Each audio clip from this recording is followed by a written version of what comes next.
Hi friends, ഞാൻ ഇന്ന് വന്നിരിക്കുന്നത് വീട്ടമ്മമാർക്ക് വളരെ ഉപകാരപ്രദമായ നല്ല ടിപ്സുകളുമായിട്ടാണ്. അപ്പം എൻ്റെ ഈ ചാനൽ സബ്സ്ക്രൈബ് ചെയ്യാതെ കാണുന്ന കൂട്ടുകാരുണ്ടെങ്കിൽ പ്ലീസ് ഒന്ന് സബ്സ്ക്രൈബ് ചെയ്ത് സപ്പോർട്ട് ചെയ്യാനും കൂടി മറക്കരുത്. അപ്പം നമുക്ക് വീഡിയോയിലോട്ട് കിടക്കാം. അപ്പോൾ ഫസ്റ്റ് ടിപ്പെന്ന് പറഞ്ഞാൽ, നമ്മൾ സവാള ഒരുപാട് മേടിക്കുമ്പോഴത്തേന് ഇതേപോലെ കിടന്ന് അഴുകിപ്പോവും. അപ്പം അങ്ങനെ ഇല്ലാതിരിക്കണമെങ്കിൽ നമ്മൾ മുകളിലുള്ള തൊലി ഒന്ന് കളഞ്ഞിട്ട് വെച്ചാൽ മതി. അപ്പോൾ ഒരുപാട് സവാളയൊക്കെ നമ്മൾ മേടിച്ചിടുമ്പോഴത്തേനും പെട്ടെന്ന് തന്നെ അഴുകിപ്പോവും. അപ്പോൾ ഇതേപോലെ മുകളിലത്തെ തൊലിയൊന്ന് മാറ്റുക. എന്നിട്ട് നമ്മൾ ഇട്ടാൽ എത്ര നാൾ വേണേലും കേടുകൂടാതെ സൂക്ഷിക്കാവുന്നതാണ്. അതേപോലെ നമ്മൾ ഇതേപോലെ പച്ചക്കറി ആണെങ്കിലും സവാളയാണെങ്കിലും എന്ത് തൊലിച്ച് എടുക്കുമ്പോഴത്തേനും ഇതേപോലെ ഒരു ന്യൂസ് പേപ്പർ എന്തെങ്കിലും ഇടുക.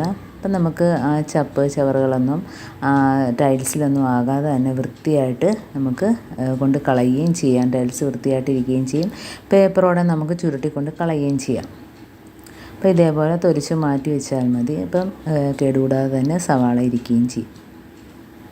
അപ്പോൾ ഇതേപോലെ കണ്ടോ, വേസ്റ്റ് ഇതേപോലെ ചുരുട്ടി നമുക്ക് പേപ്പറോടെ കൊണ്ട് കളയുകയും ചെയ്യാം.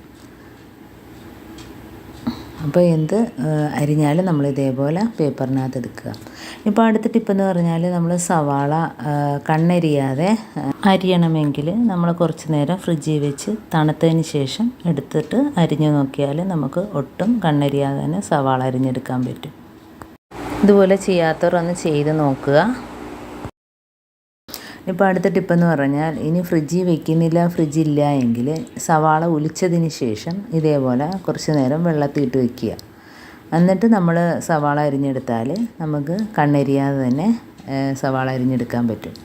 ഇപ്പോൾ അടുത്ത ടിപ്പെന്ന് പറഞ്ഞാൽ, നമ്മൾ ഇതേപോലുള്ള കുപ്പിയിലൊക്കെ അച്ചാറിട്ട് വെച്ച് കഴിഞ്ഞാൽ പിന്നെ വേറൊന്നും ഇട്ട് വയ്ക്കാൻ ഒക്കത്തില്ല. ആ സ്മെല്ല് കാരണം, അച്ചാറിൻ്റെ സ്മെല്ല് കാരണം. അപ്പോൾ നമ്മൾ ഇതേപോലെ കുപ്പി കഴുകിയതിന് ശേഷം കഴുകി ഉണക്കിയതിന് ശേഷം ഇതേപോലെ ഒരു ടിഷ്യൂ പേപ്പറോ ന്യൂസ് പേപ്പറിലോ ഒരു സ്വല്പം വെള്ളം കുടഞ്ഞിട്ട് ഇതേപോലെ ഇട്ട് വെച്ചിട്ട് കുപ്പി അടച്ച് വയ്ക്കുക.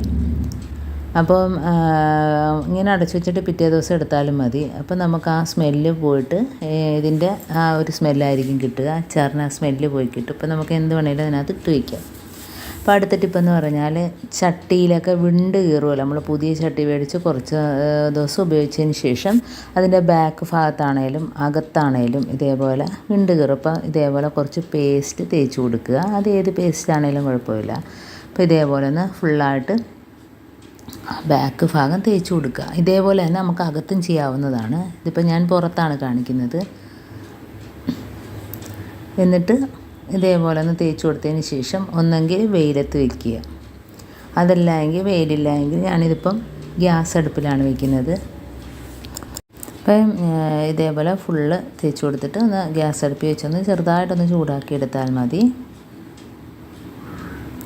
ചൂടാക്കി എടുത്തിട്ടുണ്ട്. ഇനി അതിൻ്റെ പുറത്തോട്ട് ഞാനിട്ട് കൊടുക്കുന്നത് ഗോതമ്പ് പൊടിയാണ്. അപ്പോൾ ആ ചൂടാക്കിയതിനകത്തോട്ട് കുറച്ച് നേരം ഈ ഗോതമ്പ് പൊടി ഇട്ടിട്ട് ഒരു 10 മിനിറ്റ് വെക്കുക. അതിന് ശേഷം നമുക്കിതേപോലെ തേച്ച് കഴുകിയെടുക്കാവുന്നതാണ്. അപ്പോൾ പിന്നെ ഒരിക്കലും ചട്ടി വിണ്ട് കീറുകയോ ഒന്നും തന്നെ ചെയ്യത്തില്ല. എത്ര നാൾ വേണേലും നമുക്ക് ചട്ടി ഉപയോഗിക്കാം. അപ്പോൾ അകത്തും ഇതേപോലെ ചെയ്തെടുക്കാം. നമ്മൾ പുതിയ ചട്ടിയൊക്കെ ഉപയോഗിച്ച് കുറച്ച് ദിവസം കഴിയുമ്പോഴത്തേനും അത് വിണ്ട് കീറിയിട്ട് വരുന്ന ആ ഒരു ബുദ്ധിമുട്ട് ഇങ്ങനെ ചെയ്താൽ ഇല്ലാതാകാം. അതേപോലെ തന്നെ ഇപ്പോൾ കണ്ടോ, നല്ലൊരു ഗ്ലേസിങ് കിട്ടിയിട്ടുണ്ട്. കണ്ടോ, നല്ല രീതിയിൽ തന്നെ കണ്ടോ. അപ്പോൾ പെട്ടെന്ന് തന്നെ ചട്ടിക്ക് വിണ്ട് കീറലോ ഒന്നും തന്നെ ഉണ്ടാകത്തില്ല.